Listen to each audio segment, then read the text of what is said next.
Hey everyone, welcome back to Motive for Money. Today, we're diving into something a bit different. Recently, a woman on TikTok posed a very interesting question.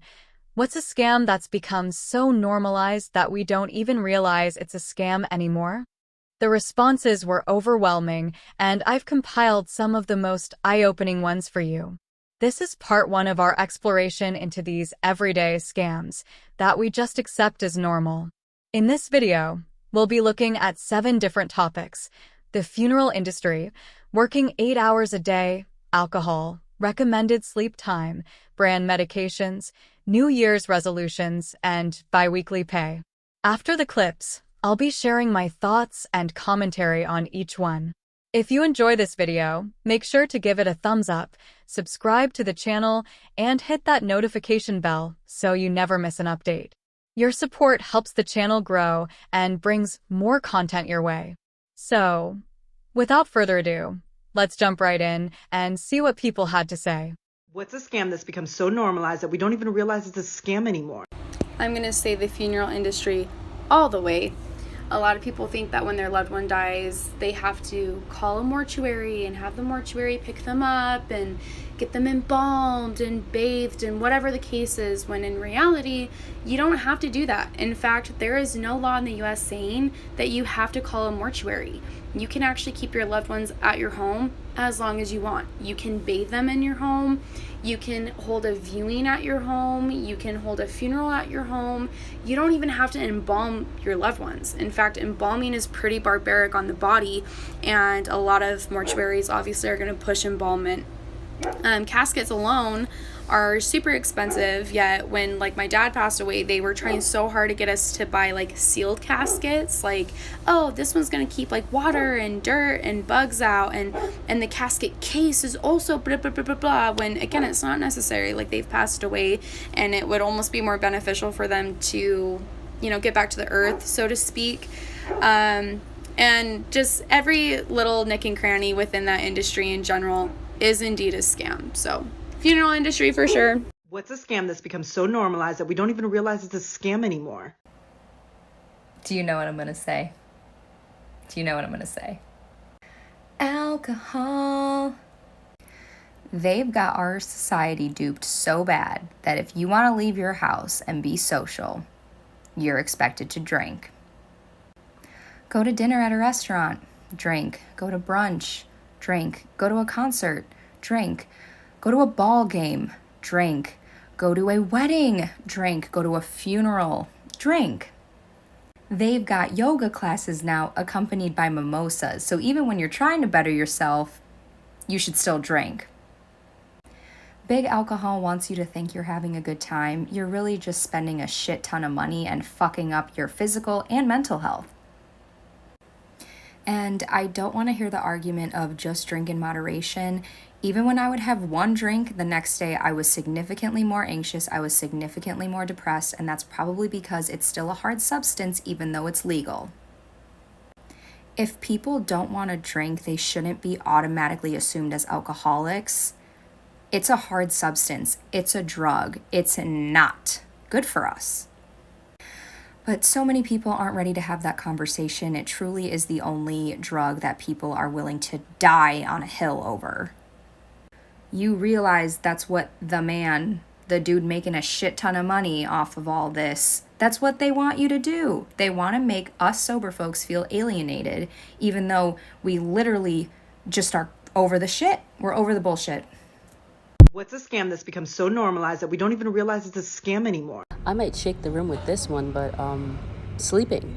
The 8-hour sleep cycle that we have, yeah, it's a scam. Hi, my name is Robin. I'm your local sleep expert. So yes, sleeping is actually a scam. Well, I should say it's been ingrained into our society so that we run on a capitalistic sleeping schedule. We didn't used to abide by the 8-hour sleeping schedule. We used to actually have 2 sleeps. They were called first sleep and second sleep. And basically you would wake up at, dawn or sunrise or whatever, and you would do most of your work, or if not all of your work, for the first half of your day.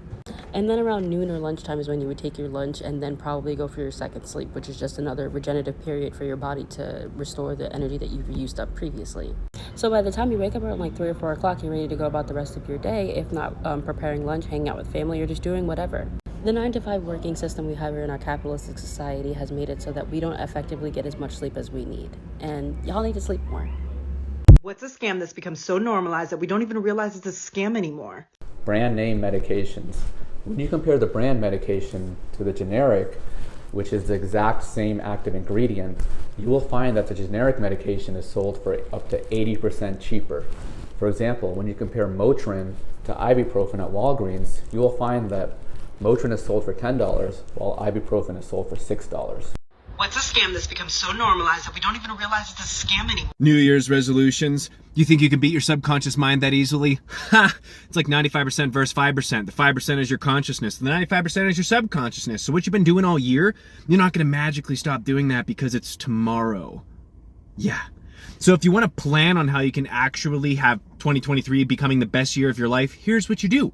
First of all, you got to realize that it's a 95% versus the 5%. The 95% is a subconscious mind. Whatever that nightmare smoothie you got going on up there, the problems that have manifested into your reality somehow, you've created those problems. You like those problems. You love those problems, and they will continue to exist. There's no magical next day of the week like this circular delusion of society where, well, tomorrow's a better day. Nope, today is a better day. Right now is a better day. After you do this, it's going to become a better day.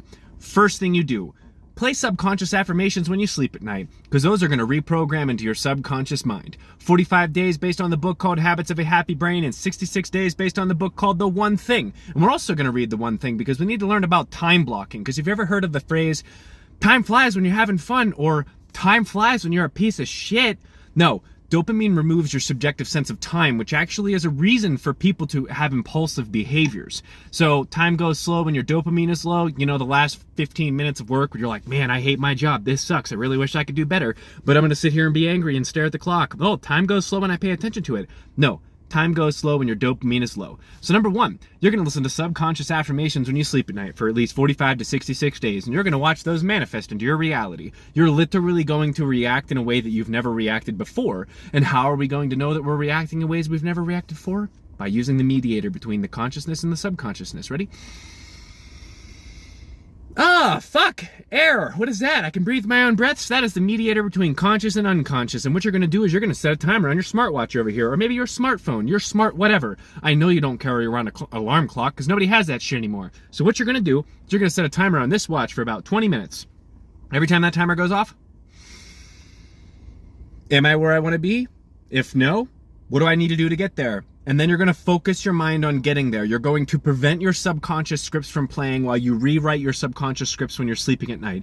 This is a process that is guaranteed to work if you try it, but it'll take you roughly 3 months to see the benefits from it. But the subconscious affirmations, depending on how much you didn't love yourself, which self-love affirmation, rising higher meditation, by the way, shout out to her. I love that lady's voice. I listen to it every single night.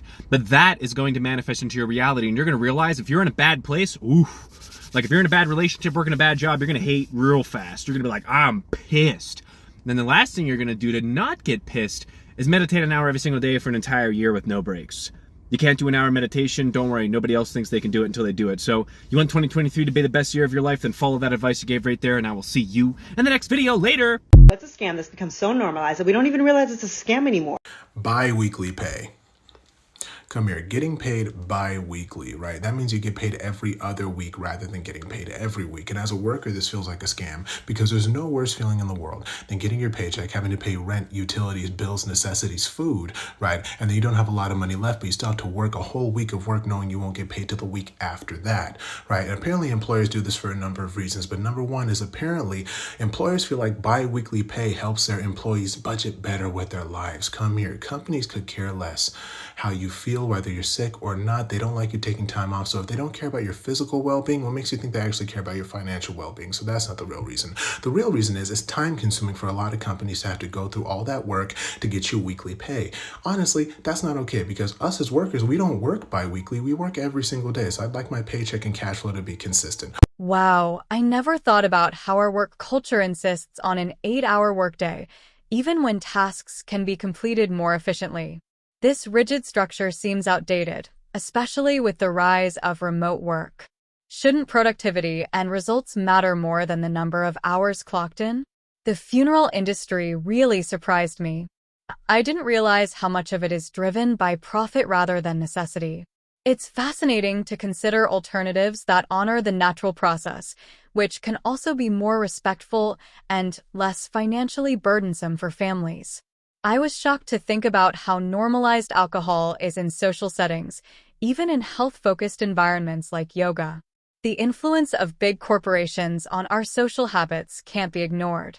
It's worth questioning why we've been conditioned to associate fun or relaxation with drinking. The idea of a capitalist sleep schedule blew my mind. The historical concept of first and second sleep shows how different our natural rhythms are from what modern life demands. Maybe it's time to rethink how we approach rest and productivity. I was taken aback by the cost disparity between brand name and generic medications. It's a clear indication of how marketing and branding can overshadow actual value. It's crucial to be informed and make choices that aren't swayed by misleading price tags. New Year's resolutions really made me think.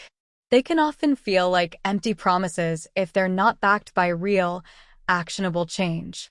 The idea of addressing issues at a subconscious level and through consistent effort makes more sense than relying on the turn of a calendar page. Biweekly pay was another surprise. It can indeed feel like a scam when you consider that employees are working daily and might need more immediate access to their earnings. Paying workers weekly could potentially provide more financial stability and fairness. These are 7 aspects of our daily lives that many people believe are normalized scams. What do you think? Do you agree with these points, or do you have other examples? Let me know in the comments below. Questioning the status quo is the first step towards change. Thanks for watching, and don't forget to like, subscribe, and hit that notification bell for more thought-provoking content.